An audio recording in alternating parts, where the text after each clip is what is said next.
Jose Ramirez made his triumphant return from the IL and did Jose Ramirez things, but there was also the return of Sloppy Ball, which is replacing Guards Ball.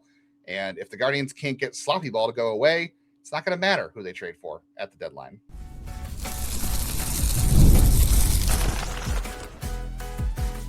You are Locked On Guardians, your daily podcast on the Cleveland Guardians. Part of the Locked On Podcast Network, your team every day. We're going to have to restart the counter. It's like one of those counters when you see accidents on the side of the road. It's been this many days without an incident, without an accident. We're going to have to start putting one of those counters up for the Guardians because this is getting ugly very quickly with the defense and the lack of execution.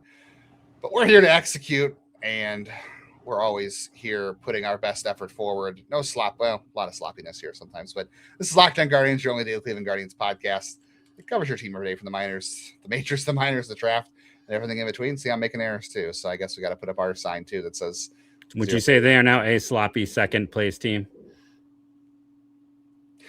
Today's episode is brought to you by our friends at Odoo. Great organizations win because operations matter. That's why you should get Odoo. Try for free today at odoo.com/lockedon. That's odoo.com/lockedon. We're going to get into trade deadline talk later. We're going to talk why the Guardians are going to need multiple relievers. If you watched Wednesday night's game, I think you'll agree. We're going to talk about this Guardians defense and all of their issues going forward and how it may not matter what the Guardians do at the trade deadline if they don't clean this mess up. But we'll start on a positive note, Jeff. Jose is still Jose. He came back. He did make an error that did cost them. So we'll talk about that. I mean, it's a costly error. Yes. 2 extra runs from that. I mean, we're talking about a 7-8 game late, and you get rid of Rocchio. I mean, it is funny. I will say the number of people who, it's like, you know, if it's Jose Rocchio, the well-liked guys, then it has to be the first baseman's fault. But if Bazzana was throwing those balls, then it would definitely be the second baseman's fault. It's always about who is the more liked person is what we see in these situations. It's the perceived bias for sure. Yes. I've been saying this to people too, because this applies to Gabriel Arias too. It's like if you don't like something or someone, you're going to look for more reasons to zero in on that. It's the confirmation bias is what it always is. But Jose still did come back and did some Jose things. And by the way, that's Jeff Ellis, who's been here for 8 years. I'm Justin Lada. I've been here for 4 years hosting the show with him. We've both been covering the Guardians farm system and the draft for 19 crazy years. And we should get some news on Friday, I believe, for the Friday or Saturday for the draft as far as official signings by the Guardians when they announced all 20. But yeah, Jose came back and, you know, he was Jose right away, which is great news to see, right? He came back and I was really impressed or surprised at the first at bat. I don't think he swung at the first 4 pitches. And, you know, maybe that's just by design, get his timing back, his feel back because he didn't go on a rehab assignment, but he came back, he got a hit right away, and then immediately he tags up to second base on a fly out to left field. And I'm like, who else does this? Like, nobody else is tagging up to second base with 1 out on a from first to second base on a fly ball to the left fielder. Like, I don't know who played left field for the Twins. It was Trevor Larnach. I don't know how good Trevor Larnach's arm is at the top of my head. It's a good arm. He's got good arm strength. He's got +1 in arm value, and it's a. I mean, I don't know. I think a lot of times you expect guys to go from first to second on a fly out to left if it's deep. Not many do it, though. Not many. I mean, I don't know how deep that ball was, but that's just something you expect Jose to do, right? Like that's. I mean, that's a very Jose Ramirez thing. It is a very Jose Ramirez thing to do. I would argue I would expect my hitters to be aware enough to know to take the base when it's a ball that's well struck. But are they? But is this team all like that? Because clearly we see other things that he's also the one who was part of the problem. Like, not saying he's part of the problem, but like, you know, it's not like error, yes. he had a pretty costly error as well. So it's like, you know, again, he's, you know, I did a show earlier today for Cleveland.com. And like, he's a baseball savant. Like, he's the only guy who could come back and do this as soon as he's doing it. It's just unbelievable and rare.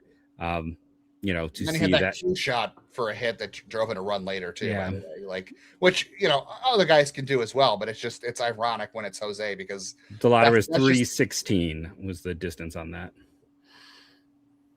I mean, yeah, I think you'd like all your guys to tag up to second base on that, but you don't see it all the time. Like, again, that's just a Jose play. Do other guys do it? Sure, but that's a play you do expect from Jose. Like, I don't think you're going to have like Patrick Bailey doing that or I don't know if Daniel Schneeman's doing it. I mean, that's the thing. Like Bailey, I'm not expecting it to, but I would like to see Schnee do that, since he runs pretty well.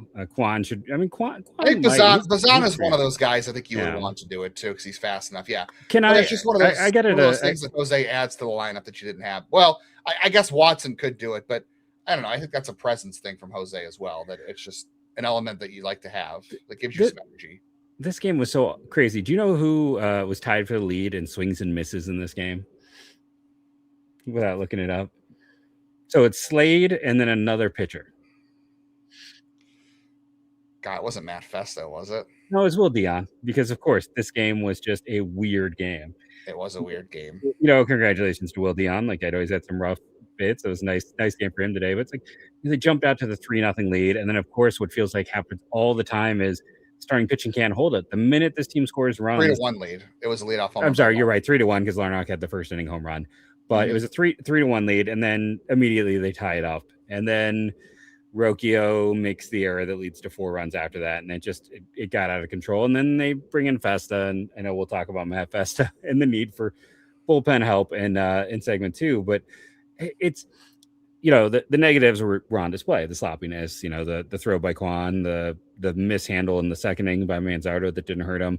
On the positive, 3 hits from Manzardo. It's great to see. And I know you talked about it and other people have mentioned it's garbage time. I don't think there's such a thing as garbage time. Like they were out there trying. They got this game down to 10-7, right? 10-6. I'm sorry. But still, like teams battle. Like garbage time or not. Like Andrew Morris is a pretty tough pitcher for a bad bullpen. Like they went out and did some damage against some good pieces, and the loss stinks. Now hopefully they'll take the third game, but they got to Bailey Ober for an overworked bullpen, got overworked some more. Like this is setting them up well if they can get into the starting pitchers tomorrow, because I mean Cleveland has worked that pen. Yeah, but tomorrow's Taj Bradley, and he was really good the last time out against them. Fair. And normally they don't hit Bailey Ober very well, which is why it's frustrating to lose this game, because they did work Bailey Ober very hard. They got him out of the game early. You did get into the Twins bullpen that was very belabored from earlier this series and Sunday coming in. So it's like the offense did all the things they should have done. Like they scored 6 runs. They did some nice things on the bases and all that kind of stuff. You got to a pitcher you usually struggled against, and the defense and the pitching just let this one get away. And that's why we're going to talk about why, they got to clean this part up as much as anything else. The Twins threw some of their best relievers with Morris, Funderburk, and Gomez. Like they were treating this like it was a close affair, and it ended up being closer than I expected. I wonder. Sorry to cut you off. I wonder if those guys pitched though. I wonder if those guys pitched though because they didn't have a choice. They didn't pitch Monday or Tuesday because of the situations of the game, and they had other guys that were just gassed. Like those guys were going to pitch no matter what tonight, I think. Good call. You're probably right on that. But but it also is kind of nice that like against Morris and Gomez, 2 of their tougher pitchers, like they put up 2 runs and made this game a lot closer in the end. And I mean, people are going to be mad because I'm not being all negative, but it's like, Manzardo having 3 hits. I look at the positive in that. Slade Ciccone having a great appearance, or Slade Ciccone, I'm sorry, not a great appearance. Slade Ciccone. Eric Sabrowski having a great appearance after his struggles. I'm trying to pull the positives out of my hat here. Patrick Bailey continues to come up in big situations for this team. I feel like he's, one of their better clutch hitters. And Rocchio had the bad throw, but he also had like 2 hits. Stephen Kwan had another 3-hit game. Bazana reached base twice. Like the offense for him. Yeah, the offense really did their part. For as much as people have complained about the hitting, it's like this is a 3rd game in a row where the offense, the hitting did exactly what you wanted them to do. They did everything they could. It's just unfortunately the other side of that is fielding, and they had the sloppy moments. And I can already see the comments would be like, well, I want to put all 3 errors on Manzardo because of the situation. And I got a great stat for you to help you out with that, Jeff. I can't wait to hear it. Yeah, I got a great stat for that. We'll talk more about the Guardians defense and the importance of that. We'll mention some updates from the minors. I know we got some questions about that. And then we'll talk the trade deadline, as we will every day at this point until the trade deadline actually happens. We'll kind of update where things are at, what we're seeing online, and trying to parse through all of those rumors. So we're going to cover every little bit of ground, and we're going to try to do it with less sloppiness than the Guardians, we promise. Well, we know that execution is extremely important. It means Communication is important, and you need to have all of your people and all of your systems connect. You can't have one app for accounting or inventory or sales, and you can't have none of them speaking to each other clearly. And that is where systems like Odoo comes in. Odoo is an all-in-one business management software, brings all your businesses and your apps together in one powerful platform. Sales, accounting, marketing, inventory, all in one place. Your team can just manage that individual thing and move on to the next thing instead of having to worry about each individual piece of software, because the best organizations, they know that success is not just about talent. It's about working towards the same goal, being on the same page, paying attention to execution. The same is true in sports like it is in business. The Guardians certainly probably needed a better eye for detail on Wednesday night. Would have been nice if maybe the infielders were throwing better, so Manzardo wasn't left out to dry and being the guy that was hung out to dry in the comments. But, also Manzardo would like to see maybe some better effort on his end. They need to all communicate and work well together, because great organizations win because operations matter. That's why you should get Odoo. Try for free today at odoo.com/lockedon. That's odoo.com/lockedon.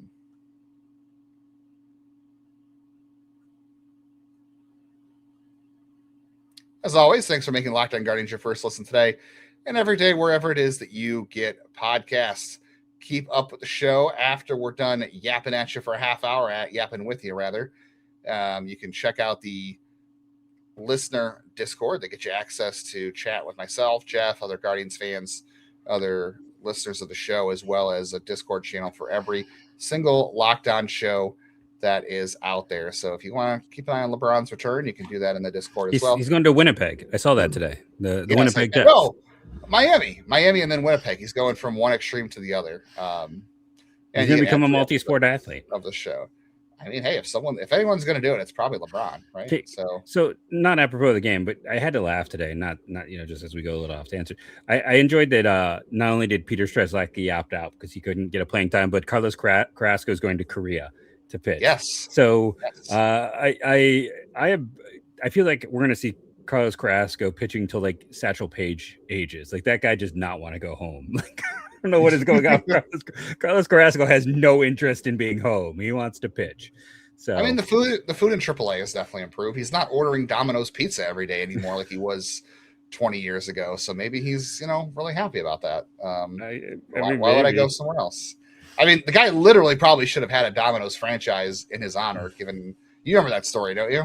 No, I don't. I got to be honest. I don't remember this. It was when he was with, I think he was with the Lakewood Blue Claws at the time. Maybe he was even with the Florida Gulf Coast Phillies. I forget what it was, but he was obviously new to America, and his English wasn't very good, and all he could really do was order pizza from Domino's. And to be honest with you, back then that's probably all he could afford as a guy in low A or high A. Like, he probably only afford Domino's. So it was like Omar Vizquel back in the 90s. He couldn't order anything off the menu, so he just kept ordering eggs at Denny's, and they just said, "What do you want with your eggs?" Eggs. So we've come a long way in terms of how we treat ball players in the minors, nutrition and English, and So maybe he wants to own a Domino's franchise, and he's just saving up money to own multiple Domino's franchises. I don't know. You sent me a really good message offline right as we were kind of in between segments here, and I found another one on Fangraphs that you'll love. So the one you sent me online was from our friends over at Just Baseball Media posted it, but it was from the Inside Edge, and this was as of July 7th, so it's 2 weeks old at this point. But at the time, Kyle Manzardo was fourth in baseball and percentage of scoops made at first base, 22 out of 24. I was fourth in baseball. And Jeff, do you want to know who's tied for the lead in baseball in all of scoop? This must be a different stat tracking, but as a first baseman group, it's not just one player. But do you know who leads baseball and first baseman scoops as a whole? Is it the Cleveland Guardians? Yeah, they're tied at 17 with the Astros and the Brewers. Where is that one from? That's on Fangraphs. I don't know. I'll go with the Just Baseball one because it's the Inside Edge. Yes, but either way you look at it, the Guardians are tied for first, or Kyle Manzardo's fourth in baseball. So, if you look at the Savant page, it says the defense is bad this year. The defense doesn't say it's doesn't include scoops. It's bad range, bad arm strength, which we knew he didn't have arm strength anyway. But yeah, range. I thought the range has been better than that. But yes, any way you look at it, he is better at scoops at first base. So, they gave him one of the errors in this game that was a could he have made the play? Yeah, maybe he could have made the play, but the throws that came his way tonight were not good, which is on Rocchio and Jose, and I think the other one was also Rocchio, if I'm not mistaken. And that one got charged to Manzardo, which maybe fair, maybe not, but it didn't. The one that got charged to Manzardo didn't cost them. Yeah, it didn't end up being a backbreaker. As much as I've been saying on Manzardo, like if you can upgrade first base, I wouldn't be against a return trip to AAA for him. He had 3 hits tonight, and the two of the throws weren't on him, and the third one you could have argued was not on him either. But this was not the night to bag on Kyle Manzardo. Like it just wasn't. But hopefully, I don't know, like, everyone was mad at you a few weeks ago about, maybe Chase DeLauder needs a return trip to AAA and he came off the IL hitting like gangbusters. Maybe we just need to pick on Manzardo a little bit more to snap him out. Okay. So Manzardo needs to get sent to high A. You're saying basically I need to reverse jinx him. So I need to make these statements. Where do we send Matt Festa then, Jeff? Italy? To Jupiter to get more stupider. I don't know. Like it's listen, I was about as big of a Matt Festa defender as there was last year. And even through this year, I'm like, well, it's just not working out. Like it's even if you take away Jose's error, and yes, that makes the situation a whole lot worse. It's like he's not going to do his job. It was like walking a hit batter right off the gate after that. Like Jose, yeah, it's hard. Like it's hard to recover after a situation like that for pitchers. We hear about all the time, but it's just he's every time out, he's giving up a run anymore, and it's just. Mm-hmm. And I get it. You kind of need a long man, but you're also relying on him as more than a long man at points. Like this was still a game that was still a game. Like it was still, you don't give up 3 runs there, and it's a 1-run game in the 9th after they get that run across. It's a much different feeling and situation. And yeah, unfortunately, it didn't happen. And can I point out one other thing? It's just kind of funny that Kwan and Manzardo, because I just looked at updated stats, just keep going. Like their WRC pluses are going up, or like now that they've been on lockstep for like 2-3 days in a row. It's just humorous to maybe since Kwan is dragging up Manzardo, we can hope for that. But yeah, Festa, that's not working out well. And as much as you and we also had a debate off air. We could save the rest of the reliever talk for the third segment. Yeah. But it's like, I mean, at this point, like to me, this game was as much on defense as it was anything else. And it wasn't even just Manzardo. It was, unfortunately, Jose made a bad throw that cost them. Rocchio's bad throw was the one that was really the backbreaker because that allowed the 3-run home run by Brooks Lee. And I got to be honest, like, I don't think it matters who you trade for, whether it's Taylor Ward, Lane Thomas, or Casey. I know people keep asking about Casey Schmidt, and I'm trying to think who else. We had a lot of questions today about George Springer. That was an interesting one. Yeah. I mean, the Blue Jays probably will be selling, which I don't know what they have to sell at this point or what they would be willing to sell. But bring Artie Clement back home, I guess. Yeah. I don't know. The point is, the Guardians can do whatever they want at the trade deadline. Whoever they trade for, bullpen help. Unless you're trading for Mason Miller, which we can touch on because he can erase mistakes because he's filthy. And I think Adrian Morejón is actually in that club as well. I do too. Another day. But I think they need to fix this defense. Like I know Stephen Vogt's like, oh, we got to be better as coaches and help these guys. And like, you can't have Jose and Rocchio making errors. Like Rocchio, we had the nickname the professor for a while, and I feel like he has come a long way since then. Where we kept saying like he is not the professor because he makes a lot of boneheaded plays. He has come a long way this year. He has not done that as much, but those are guys you can't afford to have errors from because guess what? Bazana is still a fringy defender who is going to make mistakes. You have to, be able to make up for those, and other guys got to play better because of it. And this team needs to fix its defense, whether it's, I don't know if it's more practice, better execution, more focus, whatever it is. This team can trade for whatever hitter they want. They can trade for whatever reliever they want. But this is, no matter, at the end of the day, no matter what this roster looks like, this is going to be a team that has to play defense. I mean, Jeff, all offseason long, you talked about the importance of defense. And I was like, well, they need hitters, blah, blah, blah. No, you're 100% right. I just didn't expect this team to be so sloppy. Like they're middle of the pack defensively every way you slice it right there. If you look at just errors, they're 15th in baseball. If you look at outs above average, they're 7th, which is not bad, but I wonder it's pretty good. Yeah. Well, and I'll say outs above average is a weird stat. For instance, like Brian Rocchio is 99th percentile this year. But like at the same time, because it just judges his range. Outs above average is just about range. Like the balls you get to and the outs you make.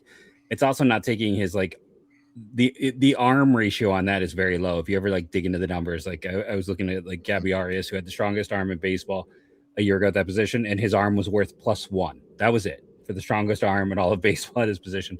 So it's like Rocchio, I feel like points like today, we see those errors because his arm is 41st percentile, because he has a weak arm. Sometimes he pushes or, tries to get more on it and it just doesn't work out. And that's, that's the one concern I still have with him defensively is he's always had a kind of a poor arm for the shortstop position. But yeah, the outs above average, if you want to just look at that as an individual stat, the people that are carrying this are the outfield and Jose, because they're +11 on Jose at third base. It's got to be Rocchio as well. Like I said, he's +10.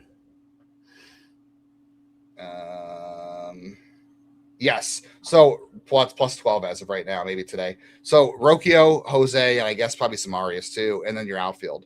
So the left side of your infield and the outfield are carrying you on that. So you just can't have guys like Jose and Rocchio making errors. But like I said at the beginning of the show, like you have to almost put the incident counter up, because Stephen Vogt keeps saying in these press conferences, this is not who we are as a team, blah blah blah, and we have to get better as coaches. But it's like at some point, this is who you are. Like you keep making these mistakes. Like why I feel like at least once every other game, 2 games a week, we're talking about a game where they're sloppy, whether it's running in and outs on the bases or making defensive errors. Like this is who they are. And whoever they trade for in the next 2 weeks, it doesn't matter if they don't clean up these little things, whether it's base running or defense. Like these things, I don't care who's on the roster. This is still going to be a roster that has to play clean baseball, and they don't play clean baseball often enough, and that's going to affect them down the stretch. And maybe they can get Kai Correa back, since the Mets fired their manager, and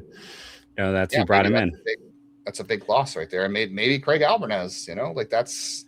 I think he's a little bit safer, probably. No, I'm just saying, like maybe that's the guys they miss. Maybe there's a big hole there. Like, JT McGuire does a great job with the outfield, but maybe there's Correa was infield defense. Like you could see there was tweets like in the last month about Correa, like working with Mark Venitos and a lot of guys on the infield. Like he has done a lot of work. Like that's what they're missing, I think, to some degree. Yeah. And it's just, it's attention to detail, lack of execution. All right. The Guardians, I think Jeff and I both agree they need more than one reliever. Can they do that at the deadline? We'll see. We'll talk about that next. A big thank you to our friends at Amazon for this limited break. Boy, life would be a lot easier if the Guardians could just go on Amazon and find some defensive help or some relief help too. But back to school season, you can spend less on your kids. It'll cost a lot less than the trade deadline with Amazon, because we all know how crazy back to school shopping is, right? Because the 1st of August is going to be, believe it or not, 10 days from now. And you get that list from the teachers, and the teachers, let's be honest, they're not the ones putting it together. They know what the classroom needs. They know what the school district is not providing. So that can add up very quickly. And everyone's got to work together to lighten the burden. And you want to do that on Amazon, because teachers are paying a lot of money out of pocket to fund their classrooms. And, the shopping part is also expensive for the parents too. So we all got to work together, and you can do that on Amazon. So whether someone just remembers the night before class that they need a notebook, marker, some kind of big project, we've all been there. Amazon helps with the last minute panic. Remember, Amazon's low back to school prices. Just spend less on your kids, because every dollar you don't spend on them is a dollar you haven't spent on them. Shop back to school at Amazon and spend less money on your kids. One thing that costs you absolutely no money and supports the show and keeps it in your feed is auto-downloading all your favorite audio platforms, and also hitting the bell on YouTube so you get notified of when episodes go live, or when we post reaction videos to fun games, to bad games, to breaking news. Hopefully that includes some trades. So subscribe on YouTube, hit the bell, smash that like button, as the actual streamers like to say. I feel like we're not those people, but I'll say it for the sake of the show right now. But and then auto download on whatever audio platform that you like to listen to us on. If you like to listen to us, we hope you do. Who out there is listening on vinyl records? I'm kidding. Vinyl, yes. Does anybody have an 8-track? Do we sound good on 8-track? Is someone converting us to 8-track or vinyl? That would be. Yes, please don't do that. You have better things to spend your money on, please, everyone. Someone out there is like, yes, I will get on that project. No, I'm sure if we sound bad here, we sound worse on 8-track. I think I sound bad on everything. That's why I've never listened to an episode of the show. I can't stand my voice. When I first started driving, I had one of those tape decks that I would plug into my MP3 players. This is pre-iPod. Oh, of course. So I don't know if it was like a Zune or, I might have even had like one of those Discman where I plugged the Discman into the tape drive in my car. I only recently, by the way, just got a car like 4 years ago that had no CD. Wait, a Zune? You mean this thing? Is that a Zune? Right there, my friend. Oh my gosh, an actual Zune. That belongs in a museum, Jeff. Let's send that to the Smithsonian. I've got my cord right here. It still works and everything. Oh my gosh. I have an iPod Touch somewhere. I need to fire that up and see if my music tastes have changed since the iPod Touch probably hasn't. Anyway, can we send Matt Festa to a Smithsonian museum somewhere, please? He belongs in a museum. I don't know what that's from, but I will take anywhere that Matt Festa is not a Cleveland Guardian in 2 weeks. You got to be honest. Here, as we get into the stretch run, we're like August, September, and hopefully October, the playoffs. This team cannot be rolling out of its bullpen Matt Festa, and obviously Will Dion won't be part of that grouping. And I'm even skeptical on Sean Armstrong, and Colin Holderman's had some shaky moments recently. He's been good overall, but he's had a few cracks, and he scares me a little bit. This team, I think they need at least 2 relievers at the deadline. Can they do it? I don't know, but I think 2 relievers. I would love to go out and get a reliever that misses bats, so you don't have to worry about this weird defense sometimes. But I just can't. I can't see this team going into September and saying, "All right, well, we're bringing in Matt Festa, we're bringing in Sean Armstrong," and I just can't do it. There's trust is way far away from them. You're talking about random lefties the other day. What's your stance on Wandy Peralta? Nope. No. I saw that today that the Padres were getting interest on him. 3.62 FIP and a 4.18 FIP the last 2 years. Too many walks, not enough strikeouts. His walk rate's under 4. He's pretty good about not walking guys. Not enough strikeouts is fair. I mean, if you look at Savant, his walk rate's in the blue. It's not good. It's 9%. The walk. I don't care about walks per 9. Okay, walks per 9 don't mean anything because fair enough. He's a reliever and he's not going to throw more than an inning. But it's also no one hits him hard. He keeps it on the ground. This defense may not be ideal. That might not be a great thing. Yeah, but the bottom line is that, that's the whole pitching staff. He doesn't miss enough bats. I don't know. He's got an option for next year. I don't know. I'm not going to turn my nose up at a guy that could help, but he's not a high leverage guy either. He's not a guy I guess you maybe don't need a high leverage lefty if Sobrowski, which by the way, we should point out Sobrowski, very awesome in this game. Yeah. I made sure to mention it in my list of positives. Okay. I didn't want to dwell on only negatives, but 4 that's what we need. 60 pitches. They needed him. They needed that back. Yeah. I mean, Alamán was good too. 13 pitches, 1 inning. He was good. By the way, Matt, if you want to point this out too, Matt Festa, you were talking earlier about he gives up runs every time. The last game that Matt Festa pitched and they didn't allow runs was back on July 7th. Now, granted, he's only had 1, 2, 3, 4 outings since then, but he's allowed runs. Still 4. Yes. 4 outings is not good. His last clean sheet was July 1st, by the way, was an inning against the Rangers on July 1st. So he's gone almost a month at this point without a clean sheet. His ERA is 8.10 this month. It was 1.86 in June. But he still allowed 2 runs. He allowed 11 hits in 9 2/3 innings in June. That's still a guy to me that just puts way too many guys on base. And I don't even know where the inherited runners are going, but replace Matt Festa. You're probably not going to replace Armstrong because of the investment they have in him. But at this point, I have to treat Sean Armstrong like he's Armstrong has been a better second half pitcher. I'll keep bringing it up. You look at his career, his FIP and ERA is nearly a run lower in the second half than the first half. Okay. So. Well, I was texting, Jeff Carr, the captain of our Lockdown MLB ship. Of your heart? Oh, I'm sorry. Yes, not the captain of my heart. No, because there was a rumor out there that the Reds were listening on Brock Burke, who's a lefty. And I said, okay, this is a vibes thing. How do you feel when Brock Burke comes into the game? I said, are you comfortable? Are you getting up to get a beverage? Are you hoping there's somebody else warming up? Or are you pretty much throwing your phone at the wall saying this game's over? And he said, generally pretty comfortable, but he's been overused. So when Matt Festa comes in the game, I'm pretty much just like dropping my phone because I know there's no reason. Things aren't going to go well. They're not going to go well. And I got to be honest, like with Shawn Armstrong, I know you're saying he's a second half pitcher, but until I start seeing back-to-back outings where he's having clean sheets, like I'm going to be nervous. Can I throw some numbers at you? So I was kind of curious. So I went and looked from 2024 through 2026 because relievers pitch so little. Like, who has the best FIP over that time? For those who don't know FIP, it's fielding independent pitching. It's the best predictor of future success we have for pitching right now. At least the one, like, kind of more of the low tech. There's some other stuff if you really want to dig. Mason Miller won. Yeah, I mean, a few still do. Yes. Sierra's very few. I know it's still a thing, but I rarely, outside of Eno Saros, but Eno is also the man for this type of stuff, so I'm not going to discount it. But just looking at it this way, it's like Mason Miller, Cade Smith 2, Duran 3, which again, I kind of look back at like the Philly kind of got him for somewhat cheap just because I'm not a big Micah Bell guy. Garrett Whitlock, you and I were hoping if Boston died. Trevor McGill with Milwaukee, we talked about in the offseason. Chapman, who's not going anywhere. Class A, that's still a hurt one in there. And at 8, it's Morejón. Like that's the guy. Even if they feel like Tim Herron, and I'm going to say this too, like Morejón's in a walk year for San Diego team that isn't going anywhere. This is going to get me in trouble. I would totally flip, Franco Alamán for Morejón and do a 6-for-1. And even if you keep Herron in the pen, you can ride 3 lefties with Morejón because he is so good. It doesn't matter if they're righty or lefty. Like he is going to be, he's not, he is that level where he has been one of the best relievers in baseball for the last 3 years. For those who are curious, Griffin Jackson 9, who's now a starter, and Louis Varland at 10. That cost that guy. And then more than Johan Duran did. And then I got to point out, like I've been a big, and you are too as well. Jeremy Estrada is 18th on that list. So like, yeah, there's some names, further down, some performers are kind of interesting. There's some basically you just need to beg for the Padres to die. They have to die. We need them to die. I mean, Morejón should be a top target. And the Orioles. Yeah. And God, why am I blanking on the Garcia? Is that the reliever I really like there, right? Rico Garcia from the Orioles. Yeah.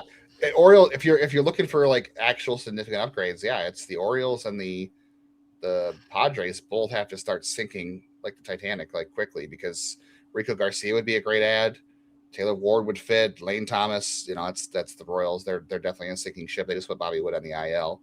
And then, the Padres, you got Morejón. And, I don't know what, like, maybe this will be controversial too. We talked about this off air. Like, if Mason Miller is available, it would hurt, but I would trade Angel Henao for Mason Miller straight up. And I think that's pretty fair because the A's got Leo DeVries for Mason Miller straight up a year ago. And you made the point off air that and they got JP Sears in that deal, who's like a useful depth arm. Like he's not great, but there's some value there, right? Logan Allen. I don't know. I think Logan Allen's got more value than JP Sears, so maybe that's just me. Josh Hartle.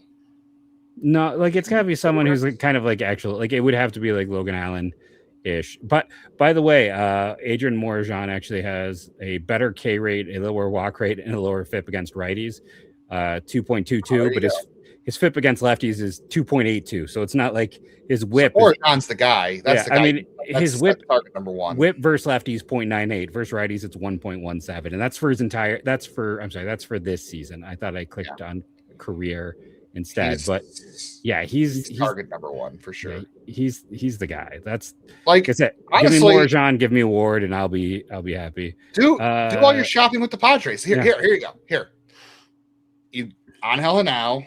Let's just throw Logan Allen in. Fine. I'm not saying throw in it, but Logan Allen, Alfonso Rosario, and Franco Alamán, and you get Mason Miller, Adrian Morejón, and Ty France. It feels like an overpay. That's too much. Really? Yes. You were willing to give up Rosario for that the other day. It's a lot of pieces to like. I mean, you're giving up all how much value does Ty France actually have as a first baseman? Kind of on his. I don't know. He'd be a great fit though. I mean, he would. We both poo-pooed the idea in the offseason, and he has been a better player than Rhys Hoskins. Yeah, I don't know. You could keep Rhys Hoskins and replace David Fry with Ty France. I also I don't know. Like I'm very conflicted on like getting a Mason Miller type because, and we talked about this off air and we're out of time very quick. Like you can't actually trade for Mason Miller. You can't because he will only be a closer and you bring him here and you risk upsetting Cade Smith from that role. So like Mason Miller, I don't even think you can consider because of how guys are like, no, that's my role. Like, and for a guy like Cade who hasn't made money, kicking him out of that role is going to feel like you're taking money away from him, and that's going to be another issue. But we have to run. We are going to get ourselves in trouble if we go any longer with the network. So we're keeping it nice and tight. We'll have more games and more deadline to talk about. Thank you all for joining us. Remember to rate and review, all that jazz, and go Guardians go.